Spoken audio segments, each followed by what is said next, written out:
Bonjour et bienvenue sur cette présentation du nouveau BMW C400X. Alors X pourquoi? On se pose encore la question, mais en fait l'idée c'est quand même plutôt d'avoir un scooter urbain qui puisse passer partout. Et avec le 400, pourquoi un 400 et qu'est-ce qu'on vient faire ici avec un scooter 400 cm3? Le 400 cm3 c'est sans doute la meilleure cylindrée pour un scooter, enfin c'est mon opinion, mais ce qu'il faut voir effectivement c'est qu'en termes de performance on est très proche d'un 500 ou d'un 600 et que par contre en termes de prix on est quasiment à la moitié du prix des maxi scooters de grosses cylindrées. Donc pourquoi dépenser plus quand on peut avoir moins? Et alors justement, qu'est-ce qu'on a en moins? Revenons un petit peu sur l'historique BMW avec sa mobilité urbaine. BMW a commencé en 2012 avec le C600 et C650 pour suivre après avec le C-Evolution, la version électrique. Et aujourd'hui, en 2018, on a enfin les versions 400 cm3 qui avaient été présentées à EICMA au mois de novembre dernier. Deux modèles déclinés dans deux couleurs différentes et surtout avec des options différentes qui font un peu grimper le prix puisqu'on passe de la version standard à 6 950 € jusqu'à avec l'écran TFT, donc un écran de grande taille avec toutes les informations et notamment de navigation avec un GPS connecté au téléphone. Ça c'est important de le savoir car le GPS n'est pas réellement intégré à la moto, mais en attendant on a de l'info entertainment comme on dit, quasiment avec un écran aussi grand que ce que l'on peut avoir dans une voiture. Et puis après avec le keyless, donc la clé qui nous permet de ne pas mettre justement la clé mais juste de la porter sur soi. Et puis après un pack confort qui offre en fait des poignées chauffantes et la selle chauffante.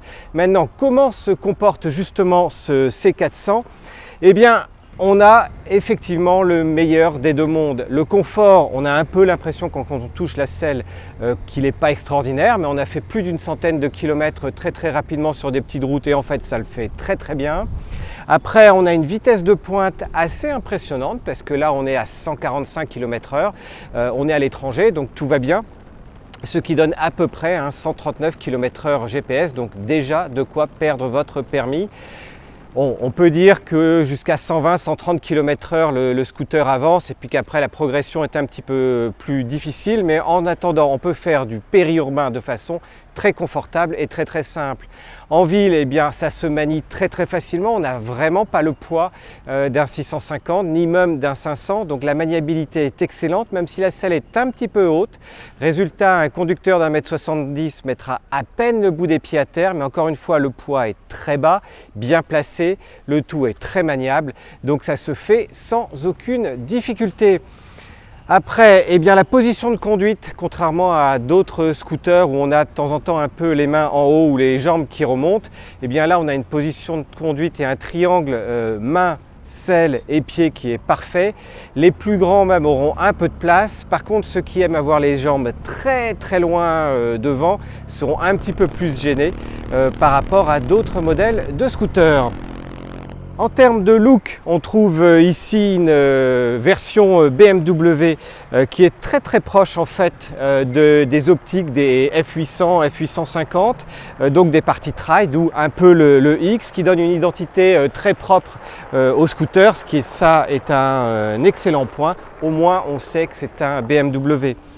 Et puis en confort en duo, on a une selle largement large pour la passagère avec des poignées de bien préhensible. Résultat, on a pris une passagère en stop, une italienne sur la route et ça c'est particulièrement bien passé également.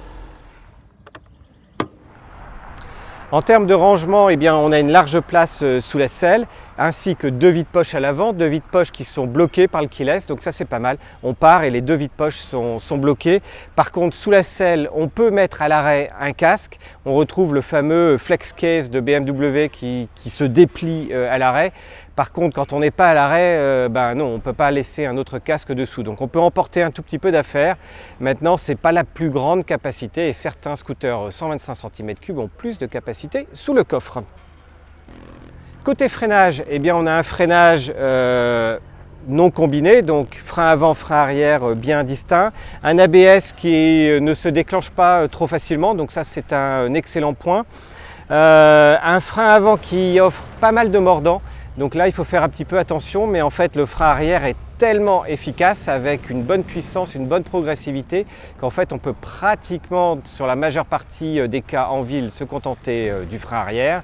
Et quand il faut vraiment faire un freinage d'urgence, là, on prend les freins avant à fond et du coup ça plonge un tout petit peu, mais encore une fois c'est vraiment sur du freinage d'urgence et en conditions réelles d'utilisation on est parfait. Côté motorisation, on trouve sur ce petit BMW C400X bien en fait un monocylindre de 300 cm3 qui est en fait très confortable et très agréable, ce qui fait qu'on sent à peine le monocylindre. Il y a quelques vibrations, mais c'est vraiment si on y fait très attention. Le petit mono est bien sympathique, il monte tranquillement dans les tours. Ça reprend suffisamment en ville, c'est pas un foudre de guerre. Il y a des scooters dans cette cylindrée là qui ont plus de patates et de couple à bas régime. Par contre, il a une très bonne allonge et une excellente vitesse de pointe, ce qui en fait au quotidien une excellente petite machine.